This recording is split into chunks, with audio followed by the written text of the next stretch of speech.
Welcome to Outlaw Woodworking. Today we're going to review the Grizzly GO555 and I'm going to tell you why I like it.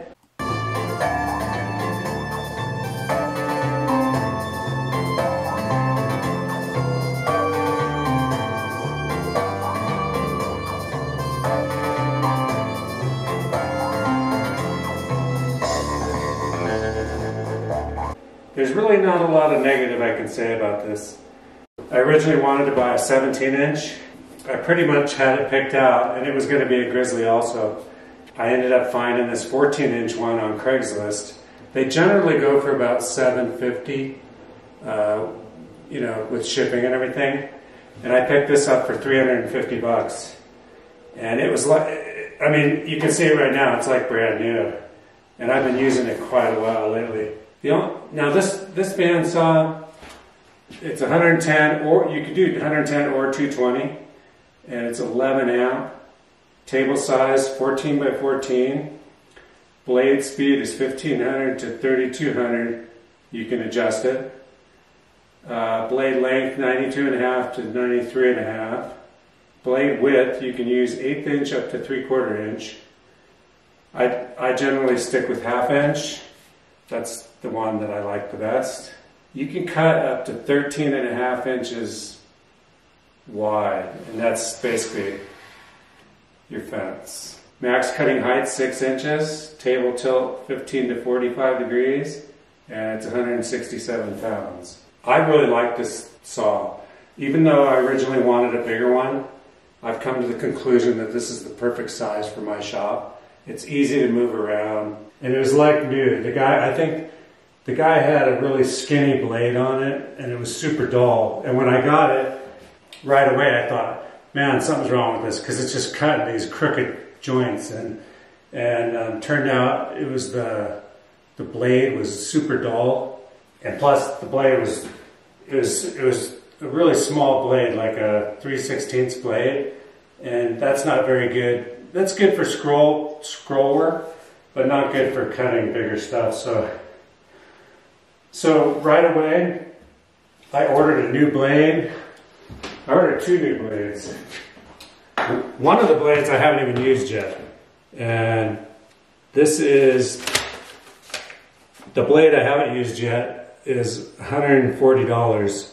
It's a carbide, 1/2 inch, 3 TPI carbide BS blade, 93.5 inches, 1/2 inch width. And this blade I'm looking forward to using, but when I bought this other blade, same size, 1/2 inch, 3 TPI, and this is a hook tooth blade, model number FB23193 DB. So it's 1/2 inch wide, 3 teeth per inch, and it's called a hook bit. But so this was I bought this before I got the carbide bit, and I put it on and I started trying it out, and it's cut so well that I haven't even tried changing it yet. I also have it on a rolling stand, so it's easy to move around.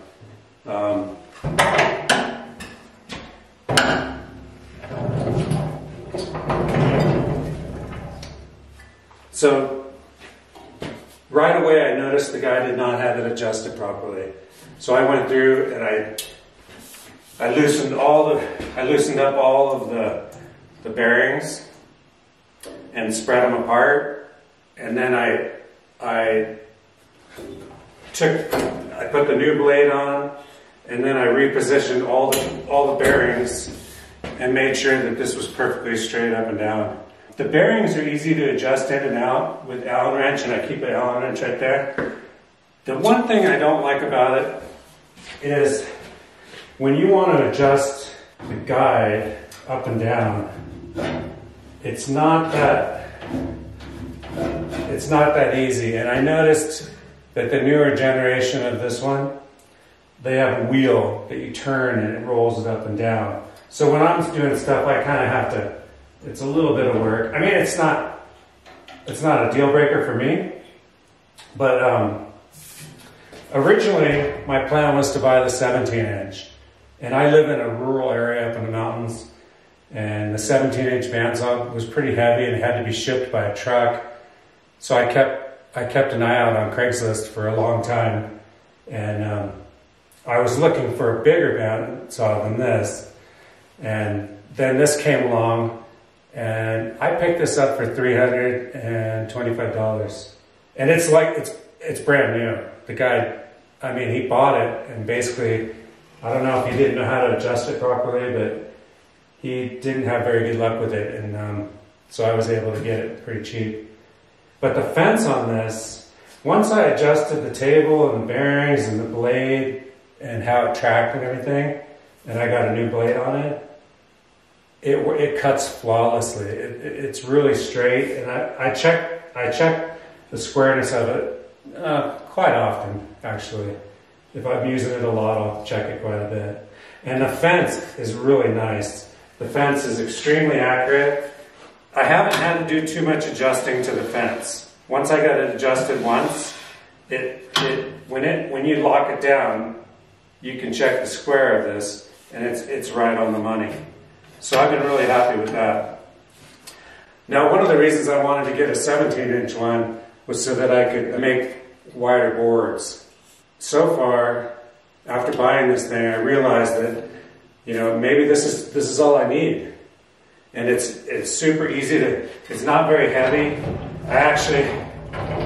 It's hard to get stuff down in my shop, but I managed to get this down by myself with a cart. And I love that it's on wheels. So yeah, this has been a really good machine. And it's in super good shape, and I was lucky to pick it up. Let's see, pros on it. The dust collection for a bandsaw is pretty good. It has a port in the back, right here. I just hooked that directly up from my dust ride vacuum. And I would have to say dust collection is not perfect, but if you were to, and up here there's no dust collection at all. So after I'm done, I vacuum this section out, and then down below here, like when I open this up, you can see there's a little dust in there. For the most part, it's pretty clean. I think all dust collection on bandsaws is always hard. It's one of those things that people fight all the time.